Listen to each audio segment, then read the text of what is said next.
Сәлеметсіздер ме? Бүгін сіздермен мәдениет тану курсын бастайтын боламыз. Бұл пәнді оқу, қарастыру барысында біз мәдениет терминінен бастап бүгінгі күнге дейінгі мәдениет танулық ойларды, тұжырымдамаларды, зерттеулерді қарастыратын боламыз. Біздің қоғамымыздың рухани жаңғыру аясында бұл пәнді оқудың маңыздылығы өте зор. Оны осы пәнді игеру барысында оған көз жеткізетін боламыз. Олай болса, бүгін бірінші тақырыпты бастайық. Бірінші тақырып мәдениет морфологиясы. Бұл тақырыпты қарастыру барысында біз келесі сұрақтарға тоқталатын боламыз. Мәдениет түсінігінің қалыптасуы, мәдениет қалыптасуындағы теориялар, мәдениет және өркениеттің арақатынасы, қоғамдағы мәдениеттің қызметтері және мәдениет тану пәнінің ерекшелігі сұрақтарына тоқталатын боламыз.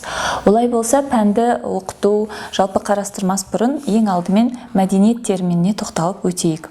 Мәдениет бұл қазақ тіліндегі мәдениет сөзі арабтың маданият сөзінен жалпы қала, қалалық деген мағынаны береді. Бұл сөздің шығу тегі ол орта ғасырларға тән, сол кезеңдегі қала мәдениетінің дамуы, көшпенді өмір салтындағы ерекшелік болып көрінген сол қала өмірі, отырықшылықтың дамуы, қала өміріндегі ерекше бір өнер түрлерінің болсын, мәдениеттің қай саласы болмасын, алғашқы өзінің жандануын, дамуын ала бастаған, яғни қалыптаса бастаған кез, сол себепті бұл мағына сол кезеңдерде осылайша қалыптасқан болатын. Ал мәдениет сөзінің орысша баламасы, яғни культура термині екенін білесіздер, жақсы білесіздер. Ол сөздің шығу тегі ежелгі грек сөзінің жер жырту деген сөзінен алынған деп қарастырылады. Яғни бұл өте ерте кезеңдерде, архаикалық кезеңдерге қалыптасқан термин болып саналынады.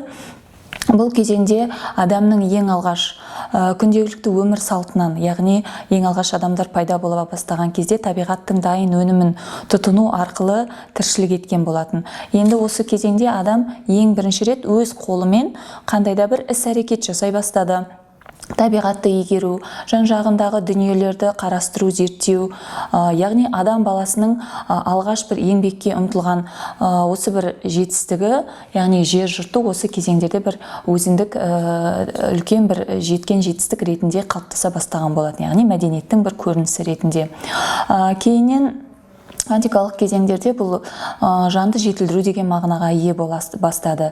Яғни уақыт өте келе бұл тек қана осы бір мағынамен шектеліп қалмай, көптеген дамудың, жетілудің бір көрінісі, яғни сипаттамасы ретінде үлкен мән мағынаға ие бола бастаған болатын.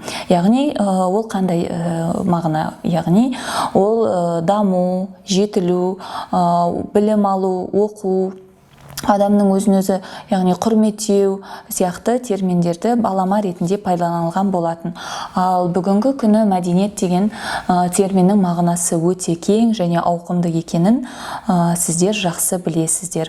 Ал мәдениеттің өзінің осы қалыптасуында жалпы мәдениет дегеніміз не деген сұраққа өте көптеген анықтамалар берілген, яғни әр дерек көздерде.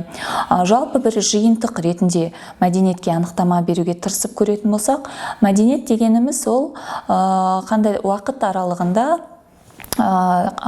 адамдардың жеткізген жетістігі деп қарастыруға болады.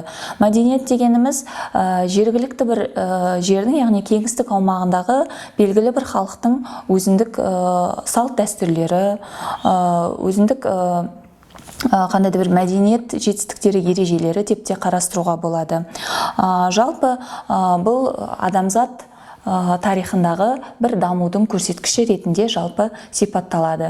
Немесе атадан балаға беріліп отырған өзіндік жинақтаған құндылықтары, яғни ол құндылықтар рухани және материалдық деп бөлінетінін де біз білеміз. Яғни осындай жетістіктердің берілуі, жалғастығы ретінде мәдениет термині анықталады.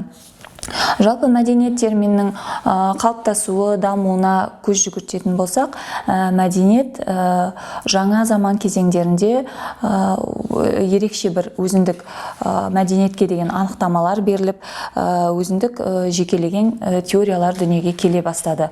Ал жалпы негізі мәдениеттің өзінің бір ерекше мәнге ие болған кезеңі ретінде біз сол ерте кезеңдерден сол жаңа заман аралығындағы кезеңдерді алып қарайтын болсақ, ол кезеңдерде ерекше көзге түсетін, яғни өзіндік бір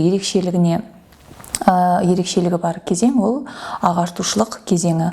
Ағартушылық кезеңінде адамға деген ерекше көзқарас, яғни жалпы бұл кезеңдерде гуманистік бағыттағы, яғни адамның өзіндік ерекшелігін, бұл өмірдегі ең құнды жаратылыс иесі ол адам екендігі жөнінде көзқарастар қалыптаса бастады. Яғни орта ғасырлық бір қандай да бір діни үстемділік, діни қандай да бір көзқарастар басымдыққа ие болған болса, бұл кезеңдерде, яғни осы кезең ойшылдары адамдарды сол діннің құрсауынан алып шығуға тырысу, адамды өзінің бір жетілген тұлға ретінде, ерекше тұлға ретінде, оның еркіндігіне, оның бостандығына, оның ақыл-ойына ерекше көңіл бөліп, оны құрметтеу керек екендігін, оны жетілдіру керек екендігіне ерекше назар аударып, яғни адамды асқақтата бастаған кез болатын. Яғни адамды асқақтату бұл кезеңде әрине ол мәдениетпен өлшенеді, яғни адамның жетілуі, адамның қалыптасуы, адамның ақыл-ой білімі ол тікелей адамның мәдениеттілігімен қатысты. Сол себепті мәдениеттің бір ерекше қалыптасқан кезеңі ретінде біз осы кезеңдерді ерекше атап өтуімізге болады. Жалпы мәдениеттанулық ойлардың, мәдениеттанулық тұжырымдамалардың егер бір дамуын қарастыратын болсақ, яғни біз Жан-Батисто Виконы мысал ретінде келтіруімізге болады. Жан-Батисто Вико адамзат тарихының үйлесімділік мәселесіне ерекше назар аударған болатын. Яғни ол адамның өзінің дамуы, жетілуі, өзінің заңдылықтары мен ережелерін басты назарға алған болатын. Ол адамзаттың үздіксіз дамуы идеясын алғаш рет ұсынған болатын. Яғни бұл идея бойынша барлық ұлттар өзінің даму кезеңінде 3 кезеңді бастан өткізеді. Ол кезеңдер ретінде Вико 3 яғни кезең құдайлар ғасыры, батырлар ғасыры және адамдар ғасыры деп бөліп көрсетеді. Бұл ғасырлар адамның ең әуелгі қалыптасуынан, яғни сол кезеңдік бір түсініктері, өзіндік таным деңгейіне қатысты осы кезеңге дейін қалыптасқан адамдар арасындағы бір ерекшеліктерді, өзіндік өзгешеліктерді ажыратып көрсетіп кеткен болатын. Және де мәдениеттану терминінің қалыптасуын қарастыру барысында мәдениет терминінің тағы да тоқтала кететін ол Иммануэль Канттың көзқарасына тоқталып кетуге болады. Яғни Кант мәдениетке қатысты мен үшін құпия 2 нәрсе бар дейді. Оның біріншісі жұлдызды аспан, екіншісі адамның ішкі рухани дүниесі дейді. Яғни ол осылайша адамның моральдық ішкі дүниесін ерекше мән бере отырып, оны ерекше өз алдына бір ерекше дүние ретінде көрсете отырып, оның адам баласы үшін ерекшелігін де көрсетеді. Яғни адамды өзге жаратылыс иесінен, өзге хайуандардан ажыратып бөліп көрсететін нәрсе ол адамның ішкі дүниесі екендігін айтып көрсетеді. Яғни ол адамның қайырымдылық, ізгілік сияқты ерекше қасиеттерін басты орынға қояды. Мәдениет терминін қарастыруда жалпы түсіну тұжырымдамасында Эдуард Тайлордың еңбегі ерекше атап өтуге болады. Тайлордың мәдениет жөніндегі ғылым ол реформалар жөніндегі ғылым деген тұжырымдамасы бар. Яғни ол мәдениетті үздіксіз дамып отыратын, үздіксіз процесс ретінде қарастырады. Жалпы Тайлордың анықтамасына тоқталатын болсақ, Тайлор ол мәдениет жалпы мәдениет пен өркениеттің аумағы өте кең. Ол білімнен, наным сенімдерден, өнерден, адамгершіліктен, заңдардан, салт дәстүрлерден және де адамның осы қоғамда өмір сүре отырып, яғни қоғам мүшесі ретінде игерген өзіндік дағдылары мен қасиеттерінен құралады деп анықтама береді. Ал жалпы негізі мәдениетті бір сондай ортақ біріктіре отырып идеалды түрде анықтама беретін болсақ, онда мәдениет дегеніміз жеке адамнан бастап, яғни бүкіл қоғамды қамтитын, адамның болашағы мен оның жарқын болашағы бақыты жолындағы құндылықтарды қалыптастыру және соны жан-жақты жетілдіру деп анықтама береді. Және де Фридрих Шеллингтің мәдениет жөніндегі түсінігі ол мәдениетті эстетикалық тұрғыдан түсінуді насихаттайды, яғни эстетикалық таным ол ең жоғарғы таным. Адамның бұл өмірдегі көптеген қызметтерінің ішіндегі ең маңызды қызметі ол адамның көркемдік қызметі деп жариялайды. Ол өзінің өнер философиясы деген еңбегінде адамның жалпы осы шығармашылық қызметінің өзге өнерден, білімнен, ғылымнан, тіпті адамгершілігінен барлығынан жоғары тұратындығын баса айтып кеткен болатын. Сондай-ақ мәдениет терминін қарастыру барысында мәдениеттің қалыптасуында Баустың көзқарасын ерекше атап кетуге болады. Ол қоғамның өткені болашағына қатысты қалыптасқан қандай да бір нақты белгілі бір әмбебап бір тұтас мәдени эволюциялық идеяны мойындаған жоқ. Яғни оның ойынша ондай ортақ бір әмбебап эволюцияның болуы мүмкін емес. Себебі әр мәдени тарихи процесс өзіндік ерекшелігімен, өзіндік қандай да бір кезеңнің артықшылықтарымен қалыптасады. Сол себепті оларға бір әмбебап эволюцияның болуы мүмкін емес. Тағы да Шпенглердің көзқарасына тоқталып кететін болсақ, Освальд Шпенглердің тұжырымдамасы бойынша мәдениет дегеніміз ол тірі организм. Ол тірі организм ретінде сипаттайды, яғни оның туындайтын, жетіліп қалыптасатын және оның өзінің соңына жететін шағы болады деп көрсетеді. Ол осындай 8 мәдени типті ажыратып көрсеткен болатын.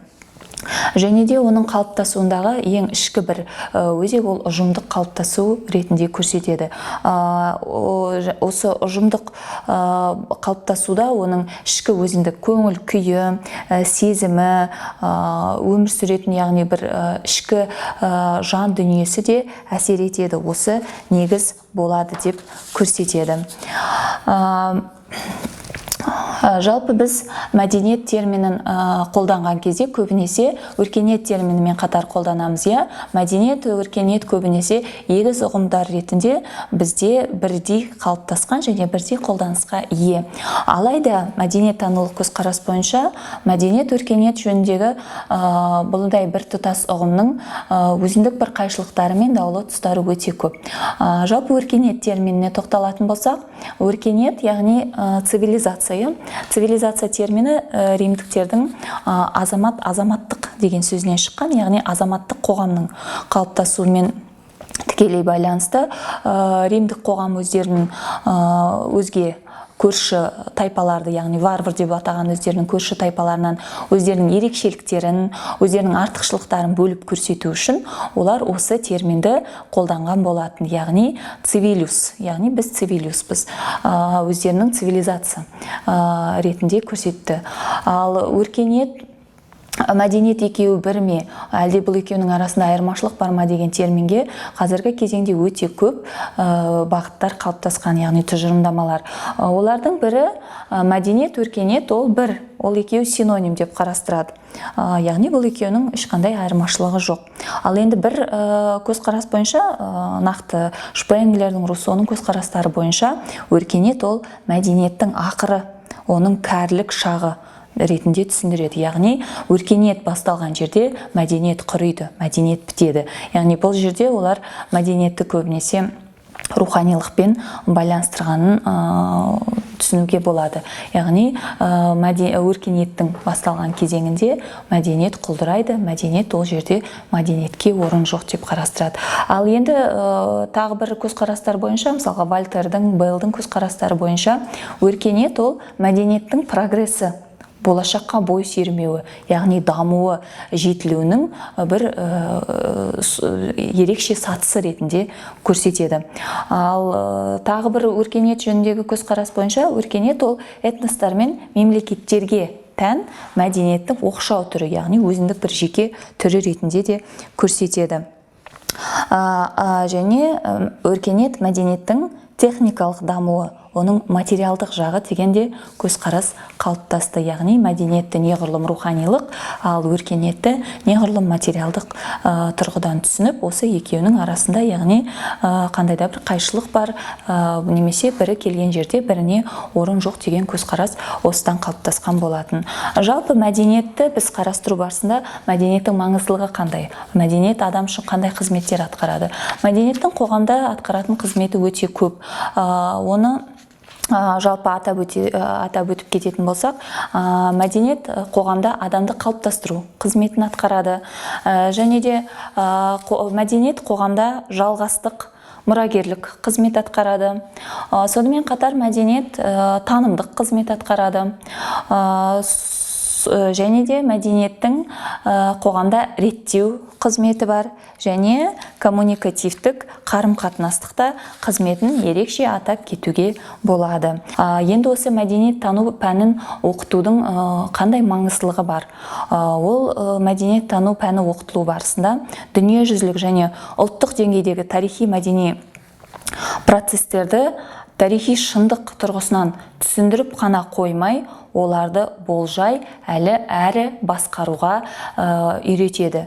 Және бүгінгі көптеген даулы мәселелердің туындауы осы адамзат баласының өзінің бастапқы негізгі мәдениетінен ажырауы, одан алшақтауы да себеп болуы әбден мүмкін. Олай болса, адамзаттың мәдени жаңғыруында мәдениет тану пәнінің қосар үлесі өте жоғары. Және де бұл әлі де болса жас ғылым саласы, және оның болашақта өзіндік маңыздылығы артатынына біз сенімдіміз. Бүгінге сабақ аяқталды. Сау болыңыздар.